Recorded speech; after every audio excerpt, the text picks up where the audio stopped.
अस्सलामु अलैकुम वरहमतुल्लाहि वबरकातुहू। उम्मीद है आप सब खैरियत, तंदुरुस्ती और आफियत के साथ होंगे। आप देख रहे हैं मेरा और अपना यूट्यूब चैनल जेजेसी भाई सब जव्वाद। मैं हूं जव्वाद अख्तर। आज की lecture video first year physics की नई बुक जो है उसके चैप्टर नंबर 2 काइनेमेटिक्स के न्यूमेरिकल्स का फर्स्ट पार्ट है। लेकिन इसमें मैं एक चीज़ शुरू में वजाहत करता चलूँ कि ये बुक जो आपकी आई है, इससे पहले जो है इसके क्वेश्चंस मैं सॉल्व कर चुका था अपने लेक्चर वीडियो में, तो उसमें थोड़ी ऑल्ट्रेशन है, तो एक वो बताऊंगा मैं आपको आज के इंट्रो में, और उसके बाद जो है वो आपके साथ न्यूमेरिकल्स होंगे। ठीक है, तो मेरे साथ रहिएगा। शुरू करते हैं। बिस्मिल्लाहिर्रहमानिर्रहीम। पेज नंबर 56 पे न्यूमेरिकल्स है। पेज नंबर 56 पर। अच्छा, इससे जो आपको लेक्चर वीडियो मिलेगा उसमें ये ERQ करके क्वेश्चन होंगे। ठीक है, लेकिन नो टेंशन, आप क्वेश्चन पे फोकस करिएगा कि क्वेश्चन में टग बोट्स का जिक्र है, हेलीकॉप्टर का, कार का, फुटबॉल का, मार्टर शेल का, इस तरह। तो बुक में आपकी जो नई बुक आ रही है मार्केट में, उसमें ये क्वेश्चन नंबर 2, 1 और 3 इस तरह होंगे। एक तो ये चीज़ है, लेकिन सॉल्यूशन आपका पूरा ओके है और उसकी एक्सप्लेनेशन। ठीक है, एक तो ये वजाहत थी। कैटेगरी वाइज आप लोग न्यूमेरिकल कीजिएगा मेरे साथ, ताकि आपको आसानी भी और सीखने में भी अच्छा लगे। ये जो एक अकेला न्यूमेरिकल बचा है नई बुक में टग बोट्स वाला, ये वेक्टर्स बेस्ड न्यूमेरिकल है, तो इसको कैटेगरी बन करके आप लोग सॉल्व कीजिएगा, जो आज की लेक्चर वीडियो में आपको पहले मिलेगी। उसके बाद आज ही के लेक्चर वीडियो में आपको 2 न्यूमेरिकल और मिलेंगे, हेलीकॉप्टर और कार वाले। Question number 1, 3 according to new book, और लेक्चर वीडियो में ER1, ERQ1 और 5 लिखा होगा उसमें। इसको आप इक्वेशन ऑफ मोशन करके कैटेगरी बना के अंडरस्टैंड कीजिएगा और प्रैक्टिस कीजिएगा। ये तो लेक्चर 1 आज का पार्ट 1 है, इसमें है 3 न्यूमेरिकल। सही हो गया। नेक्स्ट पार्ट जो आपको मिलेगा इंशाल्लाह, उसमें आपको 4 प्रॉब्लम मिलेंगी प्रोजेक्टाइल मोशन। प्रोजेक्टाइल मोशन यानी ये 3 in 1 चैप्टर है। ठीक है, तो उसमें आपके ये 4 न्यूमेरिकल्स होंगे। 3 तो जो है वो ERQ करके भी होंगे और क्वेश्चंस के तौर पे भी होंगे, लेकिन एक इसमें एंड में एडअप होगा। वो इस वजह से एडअप होगा कि उसमें नई बुक में आया है, लेकिन जो उससे पहले PDF आई थी उसमें नहीं था। तो आप लोग ये 4 न्यूमेरिकल प्रोजेक्टाइल और ये 3 न्यूमेरिकल आज के पार्ट में, और ये 4 इंशाल्लाह अगले वीडियो लेक्चर में कंप्लीट कीजिएगा। फीडबैक ज़रूर दीजिएगा। सही है, तो ये मुख्तसर मैंने आपको जायज़ा पेश कर दिया है इस आज की लेक्चर वीडियो की स्टार्टिंग का। क्वेश्चन है, 2 tug boats are towing a ship. 2 जंगी कश्तियां हैं, टग बोट्स जंगी कश्तियां। टोइंग अ शिप, कोई जहाज स्ट्रैंडेड हो गया, फंस गया समंदर में, उसको खींच रही। Each exerts a force of, और वो दोनों कश्तियां फोर्स लगा रही है 6000 न्यूटन। ये दोनों की फोर्स 6000 न्यूटन है। तो रस्सी की मदद से या किसी जैक की मदद से निकाला जा रहा है। Angle between the rocks is 60 degree. तो ये आप नोट करते हैं कि ये डेटा होता है, यहाँ पे वैल्यू आ जाए। आगे कह रहे हैं find the resultant force on the ship. Resultant force मालूम करें शिप पर, यानी ये अगर शिप है तो ये 2 टग बोट्स जो हैं इसको खींच रही है, एक अपनी फोर्स F1 से और एक F2 से, इनके दरमियान एंगल है 60। सवाल ये कि इन दोनों की रिजल्टेंट फोर्स क्या है। रिजल्टेंट फोर्स क्या है, मैं इसको एक्स्ट्रा प्लॉट कर दूंगा। तो एक थ्योरी बता रहा हूँ, 2 वेक्टर्स अगर पैरेलल हो तो इक्वल होते हैं। तो मैंने ये F1 वेक्टर को F2 के ऊपर या F2 वेक्टर को F1 के ऊपर ड्रॉ कर सकता हूँ। तो यहाँ पे ये वेक्टर F1 बन जाएगा और यहाँ पे ये वेक्टर F2 बन जाएगा। तो ये लॉ ऑफ पैरेललोग्राम भी हो सकता है, लॉ ऑफ पैरेललोग्राम। अब ये 2 फोर्सेस हैं, इसमें ये F1 F1 के बराबर हो गया, ये दूसरा F2 हो गया। तो ये F1 तो ये F1, ये F2 तो ये F2, डॉटेड लाइन बना दें। अब ये जो है ना, ये हमारा रिजल्टेंट वेक्टर मालूम करने का है। ये F1 F2, तो यहाँ पे आएगा रिजल्टेंट। रिजल्टेंट फोर्स क्या लगी शिप पर। तो ये डायग्रामेटिकली यानी ग्राफिकली में मैंने आपको बताने की कोशिश की कि ये न्यूमेरिकल क्या है। तो इसका एक फॉर्मूला होता है, फॉर्मूला लिस्टिंग कर ली, आखिरी फॉर्मूला लिस्टिंग की एक न्यूमेरिकल की बाकी की वेक्टर्स का, तो वो इंशाल्लाह अगली लेक्चर के साथ कवर हो जाएगा। ये है रिजल्टेंट का फॉर्मूला। अगर एक ही पॉइंट पे कभी दो फोर्सेस या वेक्टर्स एक्ट कर रहे हो एक ही पॉइंट पर, कॉमन पॉइंट पे, शिफ्ट कॉमन पॉइंट है, तो ऐसे में लगता है ये रिजल्टेंट सम फॉर्मूला, इसको रिजल्टेंट सम फॉर्मूला भी कहा जाता है और कोसाइन लॉ भी कहा जाता है। कोसाइन लॉ मैथ्स की जबान में भी है, फिजिक्स की जबान में। रिजल्टेंट सम फॉर्मूला फिजिक्स की जबान में।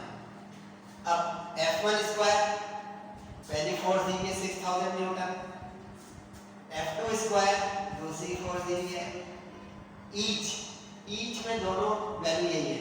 मतलब स्टूडेंट्स ढूंढ ना रहो कि दूसरी वैल्यू क्या है, कभी कम ज्यादा फोर्स भी हो सकती है, यहाँ पे ईच बोल दिया तो इक्वल होगा, इक्वल वैल्यूज +2 F1 F2 यानी दोबारा F1 F2 पुट करना है, और cos ऑफ थीटा यानी जो उनके दरमियान एंगल है।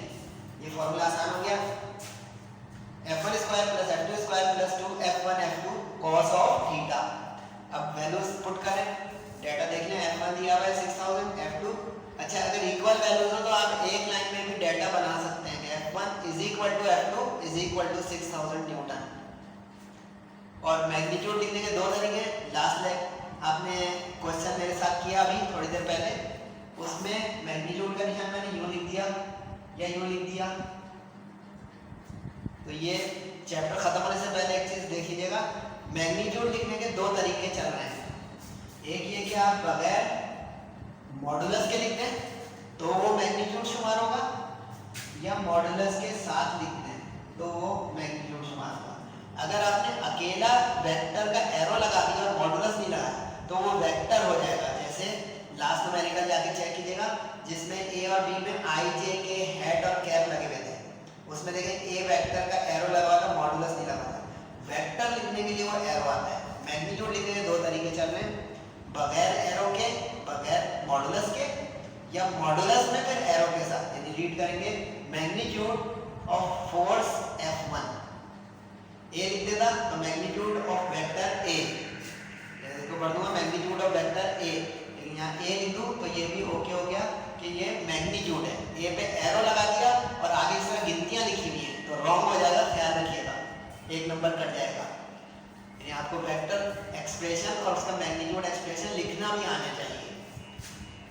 अब ये मैंने एक्सप्लेन कर दिया, थ्योरी भी, ग्राफ भी, कैलकुलेशन देख लेते हैं। F1 6000 उसका स्क्वायर कैलकुलेटर से भी आप कर सकते हैं। एक हैंडी मेथड बताया था आपको, 6 का स्क्वायर 36 आपको याद है, वेरी गुड। 3 जीरो के डबल कर दें 6 जीरो, कैलकुलेटर रखा रहेगा। सेम है हियर, अभी तो यहाँ पे देखें 6 6 36, 6 6 36, 3 और 3 6 जीरो, कैलकुलेटर रखा हुआ है। तो ये भी आप देखें, जेजेसी भाई सर जब आपको कुछ दिमागी वर्जिश भी बता रहे हैं, वीडियो लंबी ज़रूर हो गई है लेकिन प्रॉफिटेबल है, बेनिफिशियल है और फ्रूटफुल है, तो गौर कीजिएगा और देखते रहिएगा एंड तक। उसके बाद cos 60 कैलकुलेटर से भी मांग सकते हैं, आपको याद हो तो अच्छा है, 1/2 इसकी वैल्यू होती है। 2 से 2 मल्टीप्लाई डिवाइड कट गया, जो बाकी बचा उस पर कैलकुलेटर 36 60 36 60 प्लस 36 60, ये सब जाके प्लस हो गया। पहले मैंने 36 को 72 कर दिया और ये 36 अभी रखा है क्योंकि ये मल्टीप्लाई डिवाइड होता है। इसके बाद ये प्लस कर दें 108 6 zeros, उसके बाद रूट ले लें कैलकुलेटर से। रूट का बटन आपको बता चुका हूँ, फिर बता दूँ। रूट का बटन आपका कीपैड जो फंक्शन होता है उसमें सेकंड रो में एक्सट्रीम लेफ्ट से दूसरा होता है स्क्वायर रूट का बटन, वो प्रेस करके अगर आप ये 108 6 zeros लिख देंगे तो आंसर आपकी स्क्रीन पे लिखा हुआ आ जाएगा 10392। अब बुक वाले ने इसका आंसर 10392 लिखा हुआ है, लेकिन अगर आप प्रिसीजन पे और एक्यूरेसी पे यकीन रखते हैं तो 0.3 भी लिख दे तो बेहतर होगा। न्यूटन, फोर्स इन न्यूटन, पिछले न्यूमेरिकल में projection has no units, it is a ratio. Tangent theta जो उससे प्रीवियस न्यूमेरिकल था, एंगल, डिग्री, ये निशान जो है इसके यूनिट्स जो हैं या नहीं है प्रोजेक्शन वगैरह के, ये आपके एक एक नंबर की कीमत है। तो ये Newton is the resultant force on the ship. Question में इसलिए लिख रहा हूँ कि कुछ बच्चों के पास बुक ना आई हो तो वो ढूंढते ना रहे, उनके लिए क्वेश्चन नंबर 5 है मोशन का। A car start from rest during 5 second it covers 36 metres. ये अंडरलाइन किया कि डेटा बनाने में आसानी हो जाए। एक गाड़ी जो है रुकी हुई हालत से चलना शुरू होती है तो हम जानते हैं इनिशियल वेलोसिटी रुकी हुई हालत का vi 0, रेस्ट 0। कभी ब्रेक लग के रुक जाए बाद में तो vf 0। तो ये देखिए सिखाया मैंने कुछ। आगे बढ़े। ड्यूरिंग 5 सेकंड, ड्यूरिंग के दौरान, ड्यूरिंग के दौरान, इसमें सबसे अहम इंग्लिश है। तो during 5 second S5 minus S4, क्यों? क्योंकि गाड़ी चलना शुरू हुई 0 सेकंड से। पहला सेकंड, दूसरा सेकंड, तीसरा सेकंड, चौथा सेकंड, पांचवा सेकंड। 5वें सेकंड के दौरान ड्यूरिंग, तो वो यहां से यहां तक हुआ क्योंकि चौथा सेकंड लग गया तो इसका मतलब 5वां शुरू हो गया। तो 5वें सेकंड के दौरान ना S4 हुआ ना S5 हुआ, क्योंकि यहां से यहां तक हो गया ये S4 और यहां से यहां तक हो गया ये S5। S का मतलब डिस्टेंस कवर्ड, 4 5 सबस्क्रिप्ट लिख रहा हूं कि कितने टाइम में। S4 distance covered in 4 seconds, S5 distance covered in 5 seconds और S5 minus 4 is the distance covered during 5 second in during। Sir English की क्लास ले रहे हैं आप क्या? तो यही तो है भाई, इंग्लिश की क्लास भी ले लेंगे इंशाल्लाह। S5 minus S4, ये बारीकी आ गई, बहुत सही से नोट कीजिएगा। ड्यूरिंग, अब दो चीजें पूछ रहे हैं, एक्सेलरेशन ए उसका सिंबल होता है और टोटल डिस्टेंस कवर्ड ड्यूरिंग। तो देखिए अब इसमें total distance covered during this time, यानी आप पूरे 5 सेकंड, ड्यूरिंग 5 सेकंड नहीं, 2 बार जगह ड्यूरिंग आया, ड्यूरिंग 5 सेकंड, 5वें सेकंड के दौरान, ड्यूरिंग दिस टाइम, जहां से रेस्ट से शुरू हुई थी और 5वां सेकंड खत्म हुआ, टोटल डिस्टेंस ये पूछ रहा है, ये वाला। और ये 5 4 गिवन है, 36 मीटर कवर करता है। तो अब डायग्राम भी बना दिया आपकी आसानी के लिए। सॉल्यूशन शुरू करते हैं। तो अब एक इक्वेशन होती है, उसको कहते हैं सेकंड इक्वेशन ऑफ मोशन। ये कहलाती है second equation of motion. Second equation of motion बहुत मशहूर इक्वेशन है। ये उसी वक्त काम आती है जब आपके पास टाइम, एक्सेलरेशन, डिस्टेंस और इनिशियल स्पीड या वेलोसिटी हो। यही सारी चीजें। पहले 4 सेकंड का 4 लिखा, vi को 0 रखा, t का 4। अच्छा ये डेटा सॉल्यूशन में भी चलेगा क्योंकि चौथे सेकंड का हम काम करेंगे, फिर 5वें सेकंड का काम करेंगे, तो अलग अलग। तो t 4 सेकंड आ गया, 4 टूट हो गया, 0 कुछ 0 हो जाता है मल्टीप्लाई में, 4 का स्क्वायर 16 होता है, 2 से 16 कैंसिल होकर ये फंस गया मामला। फंस गया मामला क्यों? क्योंकि ना a पता है ना s, दो अननोन हो गए, सवाल फंस गया। कोई बात नहीं, एक और इक्वेशन बनाते हैं, सीरीज को इक्वेशन नंबर दिया ताकि इक्वेशनों को सॉल्व करके हम फाइल करें सवाल। अब वही काम रिपीट करना है 5 सेकंड्स के लिए, इन 5 सेकंड्स, पूरे 5 सेकंड, यहाँ से पूरा यहाँ तक 5 सेकंड और यहाँ से यहाँ तक पूरा 4 सेकंड, और ये ड्यूरिंग 5 सेकंड होगा। सही है, 5 रखा, 5 का स्क्वायर 25 हो गया, 0 0 हो गया, 25 कैंसिल करेंगे कैलकुलेटर से तो याद आएगा 12.5। ये मैंने डेसिमल क्यों किया? इसलिए कि माइनस करने में आसानी है, वरना अगर आप अपॉन रहते थे तो एलसीएम की झंझट बढ़ जाती। देखिए सिखा भी तो 12.5 डेसिमल में हो गया, लेकिन वेक्टर का लेक्चर देखिए ना जरूर, वहां डेसिमल अलाउ नहीं किए हैं। तो देखें रिवीजन। अब ड्यूरिंग 5 सेकंड, चौथे से 5वें given in 36. During 5 second car covers 36 metre. रास्ता खुल गया क्योंकि अब S5 minus S4 36 given है during the 5th second, चौथे से 5वें सेकंड तक, चौथे से 5वें सेकंड तक के दौरान. तो S5 की वैल्यू 2 इक्वेशन, S4 की इक्वेशन 1 पुट करते हैं, 1 और 2 को इस 3 में आसानी के लिए इक्वेशन नंबर लगा क्या 1 और 2 को पुट करते हैं. 2 ये रहा S5 की जगह पुट हो गया, माइनस ये इक्वेशन 1 रही S4 की जगह पुट हो गया. कैलकुलेटर 12.5 माइनस 8 4.5 मल्टीप्लाई डिवाइड में क्रॉस मल्टीप्लाई होता है, डिवाइड में चला गया. डेसिमल कैलकुलेटर से आप लोग कर ले 36 डिवाइड बाई 4.5 स्क्रीन पे आ जाएगा 8. एक्सेलरेशन के units metre per second square, metre per second square पक्का याद कर ले. एक पार्ट हो गया, पार्ट ए चल रहा था ये सॉल्यूशन का part A. Distance covered up बाकी है वो जल्दी हो जाएगा क्योंकि सारा हमने काम कर लिया.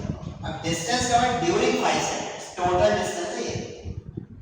तो टोटल डिस्टेंस 5 सेकंड वाला, इन 5 सेकंड वाला, 5वें सेकंड वाला ये रहा. ये जो आया हुआ है इसको यहाँ पुट कर दें, आंसर आ जाएगा. ये लिंक न्यूमेरिकल हो गया कि पार्ट का जो आंसर है वो पुट होकर दूसरा है. तो देखिए ए की वैल्यू 8 आई है, पुट करी 12.5 into 8 कैलकुलेटर उठाएं 12.5 multiply by 8 is equal to 100. अब उम्मीद है आप में से कुछ अच्छे बच्चे भी ये लेक्चर ले रहे होंगे, तो मैं एक शॉर्ट टेक्निक बताता हूँ. उम्मीद है समझ तो आ ही गया होगा माशाल्लाह से कि कैलकुलेटर के बगैर सर आप कैसे कर रहे हैं. आप तो पहले से सॉल्व किया रखते हैं मेरे लिए वीडियो. नो, अभी भी करके बता सकता हूँ. 4.5 को डबल करें 9, 4.5 और 4.5 9. देखिए 2 मरतबा में आ गया 9, 4 मरतबा में आ गया 18, 9 to 18. तो 8 मरतबा में कितना आ गया 18 और 18 36. सही है. तो 8 मरतबा में 18 दिया. एप्टीट्यूड की तैयारी कर रहा हूँ विदाउट यूजिंग कैलकुलेटर. यहाँ से 12.5 को डबल करें 12.5 और 12.5 25, 25 और 25 50, 50 और 50 100, 4 और 4 8, 12.5 25 50 100. इस न्यूमेरिकल में मोशन की कैटेगरी चल रही थी. ये उस कैटेगरी का दूसरा न्यूमेरिकल, 2 न्यूमेरिकल इस कैटेगरी में हैं इस एक्सरसाइज में. ये थोड़ा लंबा न्यूमेरिकल है फिर भी कोशिश करते हैं. हेलीकॉप्टर क्वेश्चन नंबर 1 है आपकी बुक के मुताबिक, न्यू बुक के ऊपर. हेलीकॉप्टर इज असेंडिंग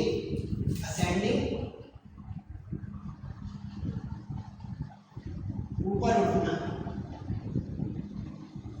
ऊपर की जानिब ये हेलीकॉप्टर उठ रहा है at a rate of 12 metre per second. Metre per second में वेलोसिटी या स्पीड होती है. एट अ हाइट ऑफ, देखो हेलीकॉप्टर ऊपर उड़ते उड़ते 80 मीटर जमीन से ऊपर चला गया तो एक पैकेट फेंका उसने. तो अब सवाल यह है कि वो पैकेट जमीन पर कितनी देर में आएगा. तो अब ख्याल है ये मोशन कैटेगरी का तो है. पिछले न्यूमेरिकल जो मैंने कार वाला कराया था वो जमीन पे चलने वाली स्ट्रेट लाइन मोशन का न्यूमेरिकल. ये हो गया मोशन अंडर ग्रेविटी, जिसमें कोई चीज़ ज़मीन से ऊपर थ्रो की जाए वर्टिकली या नीचे ड्रॉप की जाए वर्टिकली, तो ये होता है मोशन अंडर ग्रेविटी. तो इसमें थोड़ा सा दिमाग लगेगा आपका, कोशिश कीजिएगा. अब ऊपर उठती हुए कोई चीज़, यानी अभी हेलीकॉप्टर ऊपर उठ रहा है, फर्ज करें उसने यहाँ पे पैकेट छोड़ दिया, ड्रॉप कर दिया. तो अब एक चीज़ होती है इनर्शिया ये है कि वो उसके स्टेट ऑफ मोशन और रेस्ट को कंटिन्यू करे. तो अब यहाँ मोशन है असेंडिंग हेलीकॉप्टर, तो उसको कंटिन्यू करेगा तो थोड़ी देर वो पैकेट ऊपर जाएगा. अब ये इस वजह से एक नए पॉइंट पे पहुँच जाएगा हाईएस्ट स्पीड पर, फिर यहाँ से ये नीचे आएगा. ये आपको समझना है, ये ग्राउंड लेवल हो गया. तो अब ये पहले मरहले में ऊपर की तरफ जा रहा है. फर्ज करेंगे ये पॉइंट आपका ए है और ये बी है और ये सी है और ये डी है. तो ए से बी तक में तो उन्होंने 80 मीटर दिया हुआ है कि जब 80 मीटर ऊपर पहुंचा तो तो एक पैकेट गिराया, लेकिन इनर्शिया उसको मजीद ऊपर ले गया, तब इनर्शिया की वजह से ये अलग हाइट बन गई। पूरी कंसंट्रेशन रखिएगा बच्चों, क्योंकि ये न्यूमेरिकल ट्रिकी है। अब ये नई एक हाइट आ गई, इसको हम कह दें भाई कि h1, क्योंकि ओरिजिनल को h बोल चुके हैं, सिंपल से डिस्टिंग्विश करने के लिए अलग अलग ले गया। अब लाजमी है कि ये मजीद हाइट जब ट्रेवल करेगा तो टाइम भी लगेगा, घड़ी भी चलेगी। तो अब इसी के लिए जो उसने टाइम लगा दिया वो t1 लगा दिया। तो अब ये हो गई इसकी अपवर्ड जर्नी। इसके बाद ये नीचे आना शुरू हो जाएगा under the influence of gravity. यानी यहाँ से यहाँ तक इसका डाउनवर्ड मोशन। इस डाउनवर्ड में जी हम माइनस का ले लेंगे, इस अपवर्ड सॉरी इसमें प्लस का ले लेंगे और इसमें जी माइनस का। तो इसके डेटा भी आपको दो जगह नजर आएगा इस सवाल में। देखिए पहले अपवर्ड जर्नी, अपवर्ड अच्छा ऊपर हाईएस्ट पीक पे जाके कोई चीज एक लम्हे के लिए रुकती है, टेम्परेरीली कम्स टू रेस्ट। तो इसलिए इस हाईएस्ट पीक पर Vf हो गया 0। तो अब ये ऊपर वाले हिस्से का हम काम करते हैं। अब मशहूर ज़माने इक्वेशन है first equation of motion. First equation of motion कहा जाता है और इसको ग्रेविटी मोशन की इक्वेशन कहते हैं, under gravity. First equation of motion under gravity, first equation of motion under gravity, first equation of motion under gravity. सही है। अब इसमें सारी वैल्यूज जो हैं Vf है, Vi है, G है, T1 चाहिए। हम फॉर्मूला मेकिंग करने के आसानी के लिए Vi इधर आके माइनस, क्रॉस मल्टीप्लाई में G अपॉन में वैल्यू रखते हैं Vf की 0, Vi की 12, माइनस छोटे में से बड़ा माइनस होगा माइनस। सही है। Vf Vi अच्छा G माइनस का 9.8 है, ये आपका -12 अपॉन -9.8, माइनस कट के 12 को 9.8 से आप डिवाइड करेंगे तो 1.22 आ जाएगा। तो ये अपवर्ड जर्नी पर टाइम आ गया, तो जो इनर्शिया जर्नी थोड़ा और ऊपर उठा उसका टाइम। एक मसला हमारा हल हो गया कि हमने ये टाइम निकाल लिया। अब इस टाइम में उसकी मजीद हाइट कितनी ऊपर चढ़ी, इसके लिए एक मशहूर ज़माने इक्वेशन होती है third equation of motion. Maximum height निकालने जा रहे हैं, third equation of motion under gravity. अब ये लिख भी सकते हैं फेयर, क्योंकि लेंथी न्यूमेरिकल है और न्यूमेरिकल फिजिक्स में सेक्शन बी में 4 मार्क्स के आएंगे, तो इसलिए ये चीज़ें स्किप करने में कोई नंबर नहीं कटेगा। तो देखिए जेजेसी और सर जब आपको कुछ इस तरह की बातें भी बता रहे हैं कि क्या ऑप्शनल है और क्या कंपल्सरी है। Third motion, third equation motion under gravity का फॉर्मूला। अब इसके फॉर्मूला में क्या करेंगे, ये है जी Vf Vi, तो 2G अपॉन में चला गया। जल्दी निकालें हम Vf की वैल्यू 0, Vi की 12, स्क्वायर है, स्क्वायर करना पड़ेगा, 0 का स्क्वायर 0 होता है, लिखते नहीं है। 12 का स्क्वायर माइनस के साथ, माइनस का 144 और G माइनस का है, minus into plus minus, minus minus cancel, यहाँ minus minus cancel, multiply divide, calculator आप चलाएंगे तो 7.34 डिवाइड से आ जाएगा। अब ये क्या हाइट है, क्यों निकाली, क्योंकि अब ये हाइट हमने अपवर्ड जर्नी की निकाली, इससे अब टोटल हाइट हमारे पास आ जाएगी कि ये पैकेज जमीन से अब कितनी ऊंचाई पर है, ये जमीन से अब ये कितनी ऊंचाई पर है। तो अब ये देखिए ये एक नई चीज हो रही है, total height from ground that is this. अब h जहां पर उसने पैकेट छोड़ा था, रिलीज किया था, और h1 due to inertia raising height, तो this plus this will give you total h। सवाल से 80 उठाएं,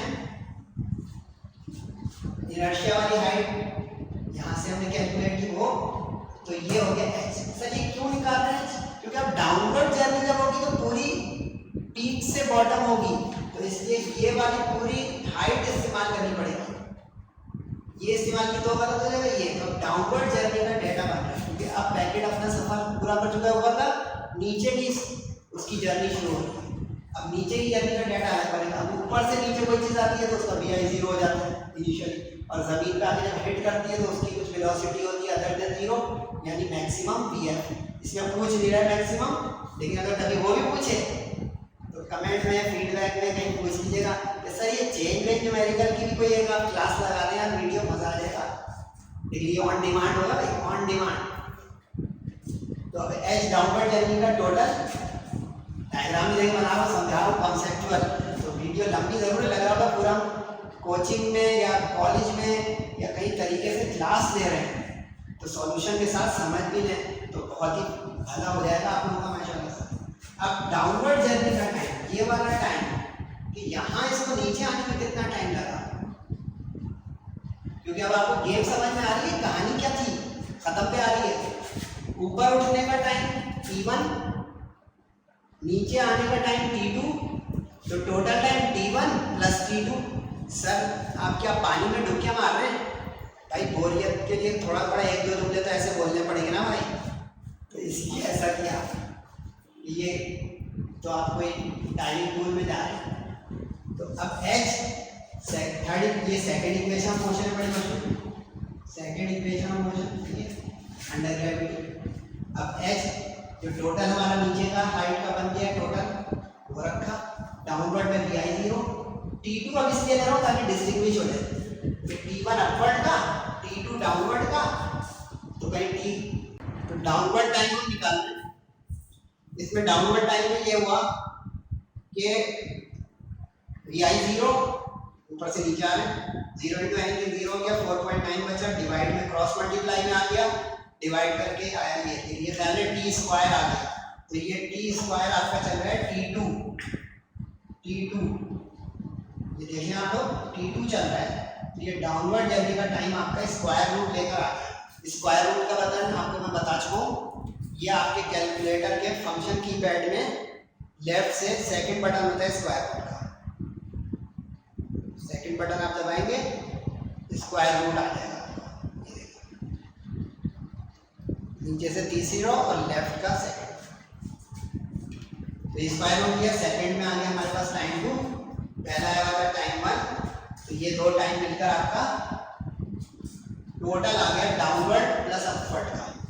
तो होप यू अंडरस्टैंड, डायग्राम भी बना दी, एक्सप्लेन भी कर दिया, डॉटेड लाइन इनर्शिया भी बता दी कि इनर्शिया उस पैकेट को थोड़ा ऊपर उठाएगा, ठीक है।